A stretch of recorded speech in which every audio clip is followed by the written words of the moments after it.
আল্লাহর কসম, আমি ঘুম থেকে উঠার পরে আজ পর্যন্ত আমি আমার ঠোঁটে আমি মধুর মতো মিষ্টি সবসময় স্বাদ অনুভব করি। নবী করিম সাল্লাল্লাহু আলাইহি ওয়াসাল্লাম আমাকে প্রশ্ন করলেন, হে আসম কপি, চুমা তো তুই আমাকে খাইলি, আমি না তোর ঠোঁটে চুমা খাবো কেন? কারণ তোর এই ঠোঁট সবসময় আমি পয়গম্বরের দুরূদের আমল করে। সুবহানাল্লাহ। ইমাম আসম কবি বলতেছে, নবী করিম সাল্লাল্লাহু আলাইহি ওয়াসাল্লামের ঠোঁটের একটুখানি স্পর্শ আমার কাছে লাগছে, আল্লাহ পাক আমাকে এমন মজা দিয়েছেন যে আমি এখনো পর্যন্ত নবীর ঠোঁটের মজা পাই। রাসূলের ঘামের মজা কি ছিল? আম্মা জানরা বলতেন, আমরা এটা এখান থেকে নিতাম, এভাবে নিতাম, আমরা আম্মা জানরা বলে আমরা ধরতাম, রাসূল সাল্লাল্লাহু আলাইহি ওয়াসাল্লাম বগল থেকে আমরা এভাবে নিতাম, রাসূলের কপাল থেকে নিতাম, ঘাট থেকে নিতাম, নিয়ে বোতলে রাখতাম। আল্লাহর কসম, এই আতর দুনিয়ার সব আতরের থেকে ফেল হয়ে যেত।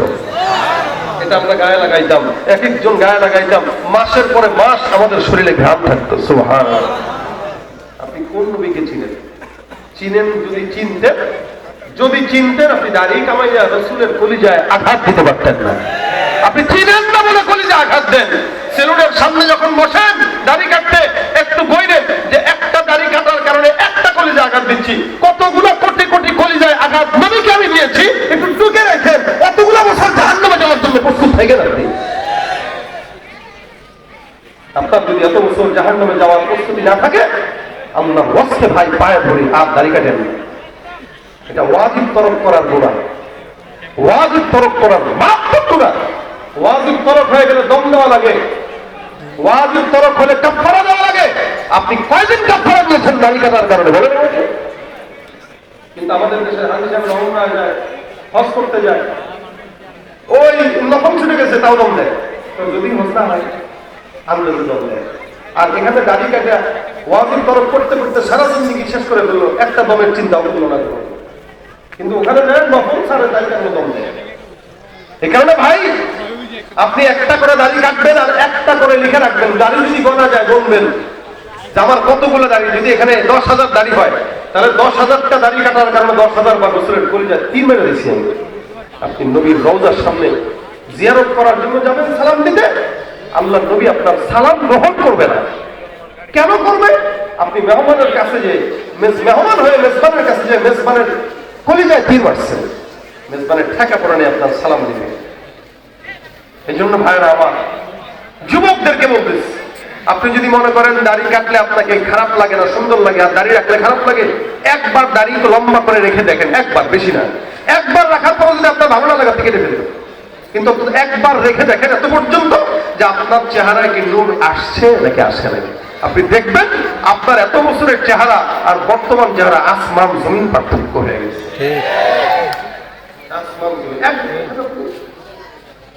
আমি আপনাকে চ্যালেঞ্জ করলাম, একবার দাঁড়িয়ে রাখার পরে আপনার চেহারার যে নুরানি আর সৌন্দর্য পাবেন, আপনি সারা জিন্দেগি ওই সৌন্দর্য কোনো জায়গায় খুঁজে পাবেন না। এই সৌন্দর্য আপনার দাড়ির কারণে। বলতে পারবেন আল্লাহ রসুলের সুরত নিয়ে আসছি। আর ভাই, চোর তো চুরি করতে মসজিদে গেলে একদম চোরের বেশে যায় না, মুসল্লির বেশেই যায়, কি ঠিক না? এই মরা লাগবে না আমাদের? ভাই আপনারা মরবেন না? আপনারা মরবেন না? এখানে কতগুলো মানুষ রাস্তা দাঁড়া দাঁড়া দেখতেছেন, মরার যদি ভয় থাকে বলেন তো। মরার পরে কবরে গেলে যদি দেখে আপনার দাড়ি নাই, কার মতো দেখা যায়? ডোনাল্ড ট্রাম্পের মতো, কি ঠিক না? আপনি যদি ট্রাম্পের মতো দেখা যায় তো ট্রাম্পের সাথে যাবেন। আর যদি সুরতটা ভালো থাকে, ওই যে চোর মসজিদে জুতা চুরি করতে যায়, চোরের বেশে না মুসল্লির বেশে? চোরেও বুঝে যে এখানে যদি চোরের বেশে আছে পিটান খাবো, এখানে পাগড়ি লাগাইতে পারে, লুঙ্গি খুলে ফাঁকি বাঁধবে, মানে পাগড়ি লাগবে তার। চোর তো পাগড়ি টাগড়ি লাগায় সুন্দর করে অবস্থা গেছে, যে রুকুতে গেছে সুন্দর করে জুতা মোবারকটা নিয়ে তোর। আচ্ছা বলেন, এই চোরটাও যদি ধরা খায়, পাগড়ি পরা জুব্বা পরা চোর যদি ধরা খায়, অন্য চোরের তুলনায় মাইনটা কিছুটা কমই হয়। কেন? কথা কয় না, লেবাসের কেন? ভাই রে ভাই, তুই লেবাস নিয়ে কেমনে চুরি করলি? আগে মানুষ বুঝাবে তার পাস নেই। আরে ভাই কেমনে চুরি করলি? একটা যদি এসে আগে খোল, বাকিটা খোল, এরপরে বিদায়।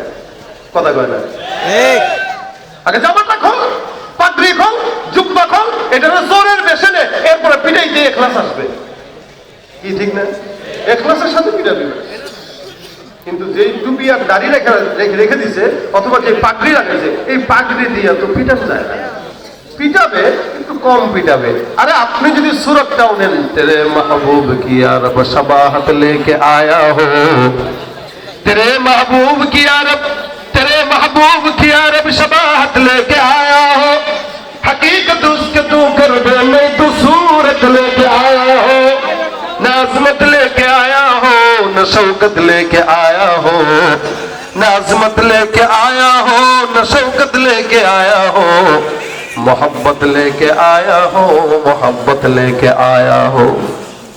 পোশাকটাও যদি পয়গম্বরের মতো সুন্দর করে আপনি কবর পর্যন্ত নিয়ে যান, আমল দুর্বল, ওই সাহাবীর মতো নামাজ নাই, রোজা নাই, হজ নাই, কিন্তু নবীর একটু মহব্বত আছে। নবী বলেন একটু পোশাকের মহব্বতের কারণে আল্লাহ পাক আমি নবীর পাশে জান্নাত দান করে দিবেন। সুবহানাল্লাহ। হে মুসলমান, এই কারণে কখনো কখনো ভান ধরা লাগে। হ্যাঁ, অনেকে আছেন আমাদের দেশে ধান্দাবাদের জন্য হুজুরের বেশ ধরেনি, হুজুরের বেশ ধরে। বেশ ধরছে কেন? মানুষ যেন তারা সালাম দেয়, মানুষ যেন তাদেরকে সালাম দেয়, কারণ হুজুরের বেশ ধরে। কারণ বেশ ধরলে হুজুরের মতো হইতে পারলেও সালাম পাওয়া যায়। তাহলে দুনিয়ার নিজামে যদি ভাই এটাই হয় যে আপনি হুজুরের বেশ ধরলেন, আপনি হুজুর না, আপনি হুজুর না। আচ্ছা, তাহলে হুজুরের বেশ ধরলেন, হুজুর না, তারপরেও সালাম মিলে কি মিলে না? ঠিক তেমনই হবে দুনিয়া থেকে যাওয়ার পরে আপনি বেশ ধরবেন নবীর উম্মতের, কিন্তু আপনি ভালো উম্মত না, এরপরেও আপনি উম্মতদের সাথে জান্নাতে চলে যাবেন। এই জন্য কারা কারা নবীর বেশ ধরবো, হাতটা উঠায় দেখা যায়। আল্লাহু আকবার। আল্লাহ তুমি কবুল করো, জোরে বলেন আমিন। এই জন্য মহব্বতের জন্য সর্বশেষ কথা যেটা বলে যায় এটা শুনেন। রাসূল সাল্লাল্লাহু আলাইহি ওয়াসাল্লাম বলেন দুরূদ পড়ো। মহব্বতের সবচেয়ে বড় মাধ্যম দুরূদ পড়া। কি? সাল্লাল্লাহু, বলেন সাল্লাল্লাহু। এটা ছোট্ট দুরূদ।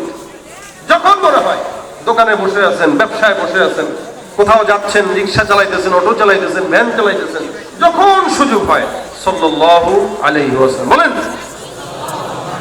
আবার বলেন, আবার বলেন। যত পড়বেন তত সওয়াব, যত পড়বেন তত সওয়াব, যত পড়বেন তত সওয়াব। পড়বেন, পড়তে পড়তে নবীর জান্নাতের পাশের ঘরে যায় থাকবেন। উঠলেও নবীকে দেখবেন, বের হইলেও নবীকে দেখলেন, শুইতেও নবীকে দেখবেন, বাজার করতেও নবীকে দেখবেন, খাইতেও নবীকে দেখবেন, ঘুরতেও নবীকে দেখবেন, জানলা দিয়েও নবীকে দেখবেন, যখন মন চায় নবীকে দেখবেন। সুবহানাল্লাহ। যদি খালি দুরূদের আমল জবান উঠায় দেন। রাজি আছি ইনশাআল্লাহ? রাজি আছি ইনশাআল্লাহ? এই 3 দিন ব্যাপী মাহফিলের সব যদি ভুলে যান কোনো সমস্যা নাই। খালি এটা যদি মাথায় রাখেন যে আমি দুরূদের আমলটা এখান থেকে নিয়ে যাব, খালি এতটুকু যদি মাথায় রাখেন, আজকের এই মাহফিলে যারা আয়োজন করেছে, যারা বসেছে, সবাই এটা সব পাবে ইনশাআল্লাহ। নিজে করবেন, বিবিকে শিখাবেন, রান্না করতে গেলেও বিবি পড়বে, কাপড় ধুতে গেলেও বিবি পড়বে, সব হালতে বিবি পড়বে। যে হালতেই থাকুক বিবিও পড়বে, আপনিও পড়বেন ইনশাআল্লাহ। মদিনা যদি না দেখেন, নবী ডাক দিয়ে দিলে ঠেকায় কে?